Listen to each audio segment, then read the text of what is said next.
Chegamos agora à nossa última lição desta série sobre a natureza da teologia reformada e olharemos para o acróstico Tulip, que nos últimos dias fizemos ajustes aos termos que são incorporados nele.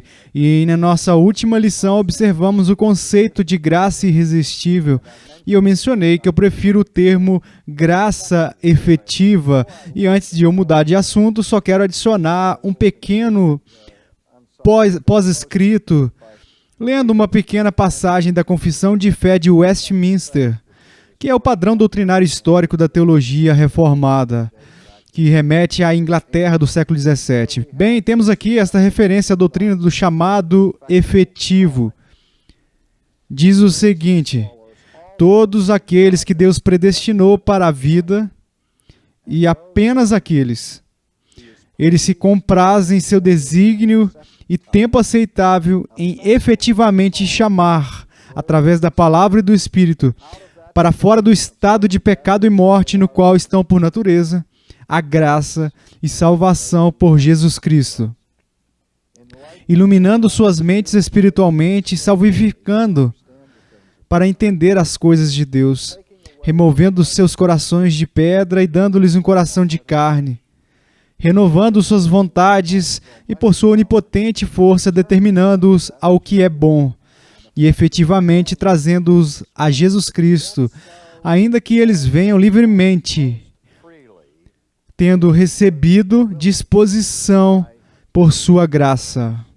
Agora, faço esta referência mais uma vez à eficácia da graça da regeneração, não para prolongar nossa última sessão, mas como uma ponte para o ponto final do acróstico Tulip, que nos traz ao P.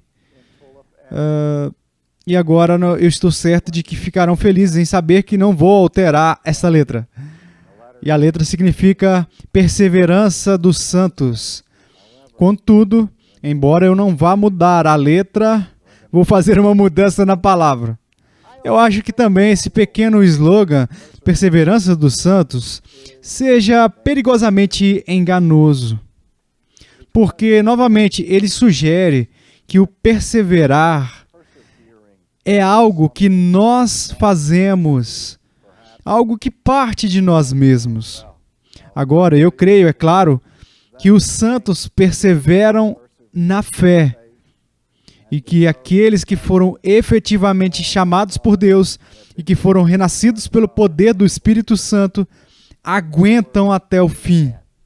Então, eles perseveram.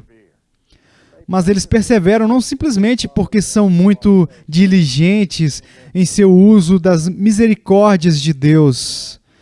Mas a única razão que nós podemos dar para continuarmos na fé até o último dia não é tanto porque nós perseveramos, quanto porque fomos preservados. Então eu prefiro o termo preservação dos santos. Porque o processo em que somos mantidos no estado de graça é alcançado por Deus. Agora nós lemos essa afirmação da confissão sobre Deus nos chamando efetivamente à fé.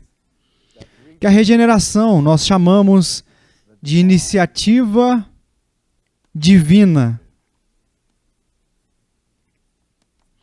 E se refere ao primeiro passo na nossa transformação.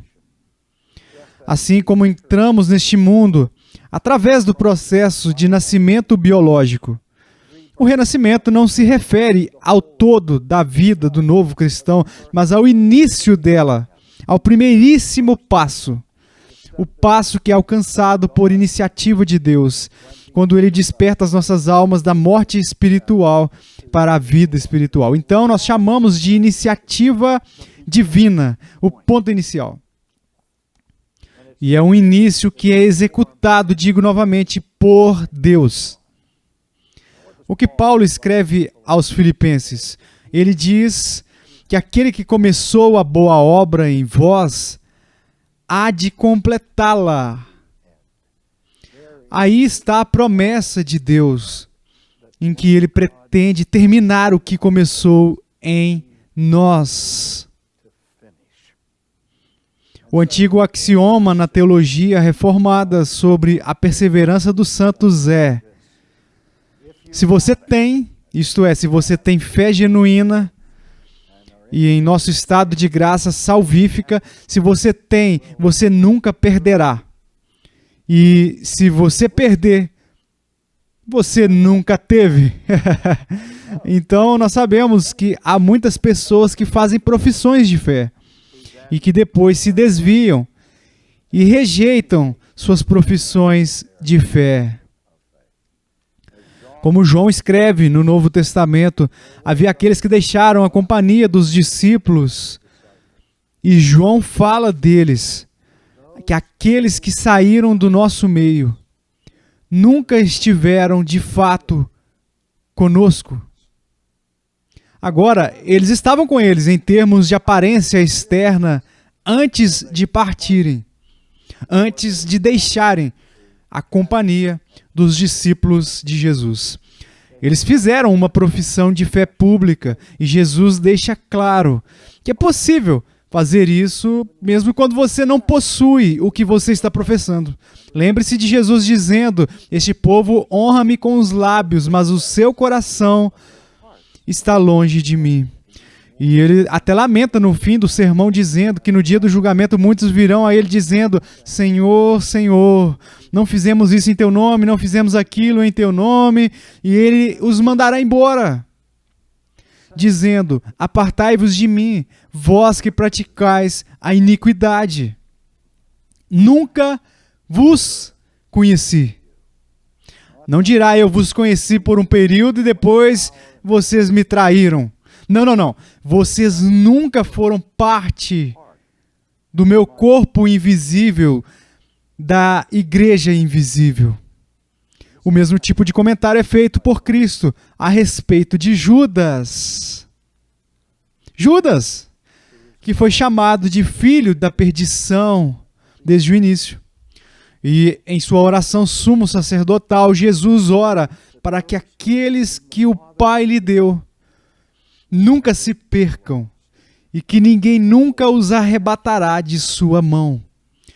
E ele agradece ao Pai, porque todos aqueles que o Pai lhe deu vieram a ele e nenhum deles se perdeu. E nós podemos enumerar pelos próximos minutos centenas de passagens similares no Novo Testamento que contém afirmações dos apóstolos, que as pessoas que permanecem em Cristo têm uma herança futura, que foi estabelecida desde a fundação do mundo, e que um dia ouviremos o Pai dizer: venha, meu amado, herde o reino que foi preparado para você desde a fundação do mundo. Mas, novamente, o ponto que eu quero ressaltar é essa perseverança na fé. Ela não é algo que depende da nossa força. Mesmo depois de regenerados, ainda deslizamos em pecados. E não apenas em pecados, mas em sérios pecados. E dizemos que é possível para um cristão estar engajado em uma falta muito grave. Nós falamos de desviados, falamos de deslizes morais e etc. Não consigo pensar em nenhum pecado, exceto a blasfêmia contra o Espírito Santo, que um cristão verdadeiramente convertido não seja capaz de cometer. Quando falamos, por exemplo, no modelo de Davi no Antigo Testamento, em que Davi era, de fato, um homem segundo o coração de Deus, ele era certamente um homem regenerado, ele tinha o Espírito de Deus nele, ele tinha uma firme e profunda paixão pelas coisas de Deus, e ainda assim, esse homem não apenas cometeu adultério, mas também esteve envolvido em uma conspiração para fazer o marido da sua amante ser morto na guerra, que era de fato uma conspiração de assassinato. E isso é algo muito, muito sério. E nós vemos o sério nível de arrependimento ao qual Davi foi trazido como resultado nas palavras do profeta Natã a ele. Mas o ponto é que Davi caiu. E caiu seriamente. Assim como o apóstolo nos adverte contra ter uma visão orgulhosa sobre nossa própria força espiritual. E ele fala, aquele que pensa estar de pé, cuidado para que não caia. E nós caímos e caímos longe da graça. Não que caiamos inteiramente fora, mas caímos longe em atividades muito sérias. Nenhuma mais séria do que aquela do apóstolo Pedro, que publicamente, praguejando, mesmo sendo alertado previamente, rejeitou a Jesus Cristo. Jurou que nunca o havia conhecido. Uma traição pública contra Cristo. Ele cometeu traição contra o seu Senhor. Você se lembra que antes daquela ocasião, quando estava sendo avisado dessa eventualidade, Pedro disse, isso nunca aconteceria, ele nunca se comportaria de tal maneira. E você lembra do aviso de Jesus? Simão, Simão, eis que Satanás vos reclamou para vos peneirar como trigo. Eu, porém, roguei por ti, para que a tua fé não desfaleça. Tu, pois, quando te converteres, fortalece os teus irmãos. Agora, bom, ele caiu, mas ele retornou. Ele foi restaurado. Então a sua queda não foi por um período, e é por isso que dizemos que cristãos verdadeiros podem ter quedas radicais e sérias, mas nunca quedas totais e finais da graça. Mesmo na igreja, quando as pessoas professam a fé e depois se envolvem em pecados muito sérios, tão sérios que as levam à disciplina eclesiástica. E mesmo este processo de disciplina passa por vários estágios. O último estágio do qual é a excomunhão. E nós sabemos que é possível uma pessoa ser verdadeiramente regenerada, uma verdadeira cristã, que é tão apanhada pelo pecado que tal pessoa é chamada à igreja, envolvida na disciplina, suspendida dos sacramentos e ainda não se arrepende. Fazem tudo até o fim da lista, que é a excomunhão, onde são excluídas da comunhão do corpo de Cristo para serem tratadas como incrédulas, para serem declaradas incrédulas pela igreja.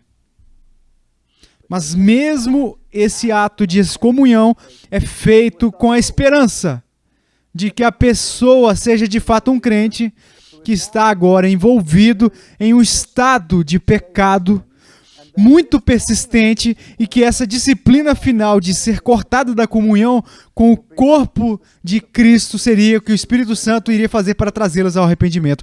E nós vemos esse exemplo encontrado sim, no Novo Testamento, a situação de Coríntios, com um homem incestuoso. Vocês se lembram como a igreja não estava fazendo nada para disciplinar este homem que estava vivendo uma vida escandalosa, até que o apóstolo os repreendeu, os admoestou e ordenou que o excomungassem. Agora, o que aconteceu quando ele foi excomungado? Ele se arrependeu e ele solicitou readmissão na igreja e a igreja não deixava voltar. Então, Paulo teve que voltar e dizer, olha, o propósito de tal excomunhão era provar o seu arrependimento e agora que ele está arrependido, recebam-no. E até mesmo Cristo também recebeu Pedro de volta na família após aquele ato de traição. Então, de novo, o pecado do cristão pode ser radical e sério, mas nunca total e final. Então, como julgamos as pessoas que fizeram uma profissão de fé, talvez em nossa presença, e depois as vemos mais tarde rejeitando a fé? A primeira coisa a se fazer é fazer um julgamento de amor, pois você não sabe o real estado da sua alma. Esta é uma desvantagem que temos. Eu não consigo ler o coração de ninguém. Você não consegue ler meu coração e eu não consigo ler o seu. Somos chamados ao discernimento, à sabedoria, a olhar para as ações uns dos outros e avaliar e discernir de acordo. Mas mesmo pelas suas melhores ações, eu não sei como é sua alma. E você não pode saber o que está na minha alma. Então, nós somos chamados a ser excepcionalmente tolerantes uns com os outros e ter aquele amor que cobre uma multidão de pecados entre nós na comunhão da igreja. Mas Deus, sim, lê o coração. E quando Deus diz que certa pessoa nunca esteve num verdadeiro estado de fé, temos certeza de que tal pessoa nunca esteve num verdadeiro estado de fé. Agora, e se acontecer de encontrarmos uma pessoa que está no exato momento cometendo uma falta e ela publicamente rejeitou a fé? Podemos então saber que ela não é cristã? Não. Porque não conhecemos o amanhã. Não sabemos se ela não está como Davi estava antes que Natã viesse a ele. Se alguém estivesse perto de Pedro quando ele disse, nunca o conheci, certamente não teriam feito o julgamento de que Pedro era um cristão. Porque o flagrariam no meio dessa terrível queda. Mas ainda podemos esperar com as pessoas que nos abandonaram, que é temporário. E que elas voltarão. E que apenas temos que reconhecer que uma ou duas coisas podem ser o caso. Sua profissão inicial não foi autêntica nem genuína. Foi uma profissão de fé vazia, que ela nunca foi crente. Ou que a sua profissão de fé foi genuína. E ela voltará. Mas deixamos isso para Deus neste ponto. Então, o que o Novo Testamento nos ensina é que é o Espírito Santo que sozinho nos levanta dos mortos e nos levanta para a vida eterna. Todo o propósito da eleição de Deus é trazer o seu povo seguramente ao céu. Então, o que ele começa, ele promete finalizar. E ele não apenas inicia a vida cristã, mas o Espírito Santo, como santificador, o convencedor e o auxiliador, está lá para auxiliar em nossa preservação. Dois importantes termos são ditos a respeito da obra do Espírito na vida do cristão, que são relacionados com essa ideia da preservação. Um é o termo selado pelo Espírito Santo e o segundo é que nos é dado o penhor do Espírito. Vamos pegar o segundo termo primeiro. O termo penhor do Espírito é tirado da linguagem comercial dos tempos bíblicos. E a única coisa que eu consigo pensar como um paralelo é o penhor de garantia que alguém dá quando vai comprar uma casa. Quando você assina o contrato inicial, você dá uma parcela de dinheiro como pagamento inicial, que é uma promessa de que você pretende fechar negócio e pagar o resto que é devido. E para mostrar o seu penhor, você faz esse pagamento inicial. E eu sei que há pessoas que pagaram penhor de garantia que falharam em continuar. Talvez não tenham sido sinceras para começar. Ou talvez houve circunstâncias que tornaram impossível continuar. Mas, amado, Deus Espírito Santo lhe é dado pelo Pai como penhor. Quando o próprio Espírito está habitando em você, é o penhor do Pai pelo seu futuro. Você realmente duvida que o Pai terá sucesso em trazer o pagamento final? Não possuímos apenas uma mão cheia de dinheiro, mas o Espírito do próprio Deus que habita é a promessa de Deus para finalizar a obra. E Ele não nos dá apenas o penhor do Espírito, mas Ele nos sela no Espírito Santo. Deus escreve nossos nomes no livro da vida do Cordeiro, não com lápis. Ele escreve para a eternidade. E que Ele nos sela no amado para toda a eternidade. Agora, finalmente, uma das razões pelas quais temos confiança em nosso futuro não é apenas pelo ministério do Espírito Santo que mencionei rapidamente, mas mais importante, por causa da obra contínua de Jesus. Às vezes temos a tendência de pensar que quando Jesus veio, e viveu a sua vida de perfeita obediência e cumpriu todas as demandas da lei que falhamos em cumprir. E por seu caminho de obediência, pagou o preço pelos nossos pecados com sua perfeita expiação. Ele fez tudo o que precisávamos que ele fizesse por nós. Mas esquecemos que quando ele ascendeu ao céu e assentou à destra de Deus e foi entronizado como o Rei dos Reis e Senhor dos Senhores, ele não estava indo apenas por seu papel real, mas ele também entrou no céu como nosso grande sumo sacerdote. E a principal função de nosso sumo sacerdote, conforme ele nos diz, é interceder por nós diariamente diante do Pai. Jesus ora por mim, pela minha salvação final. Agora, ele não apenas ora por seus discípulos em João 17, que eles nunca seriam arrebatados da mão de Deus, mas ele ora para que nós sejamos preservados. Agora, de novo, olhe para Judas e Pedro. Ambos traíram a Cristo. Um era um crente, o outro não. As ações de ambos foram repugnantes ao extremo. Total traição de Cristo. Ambos foram previstos por Cristo. E quando ele disse a Judas o que ele faria, ele finalizou os comentários dizendo a Judas: o que tens a fazer, faça rápido. E o despediu. Mas quando fez o mesmo tipo de previsão sobre o comportamento de Pedro, como já mencionamos, Satanás vos reclamou e etc. Você se lembra do que ele disse? Mas Simão, eu roguei por vós, para que quando se converterdes, não se te converterdes, para que quando se converterdes, fortalece teus irmãos. Minha confiança em minha preservação não está em minha habilidade de perseverar, mas minha confiança repousa no poder de Cristo, de sustentar-me em sua graça, e pelo poder de sua intercessão por nós, ele nos trará em segurança.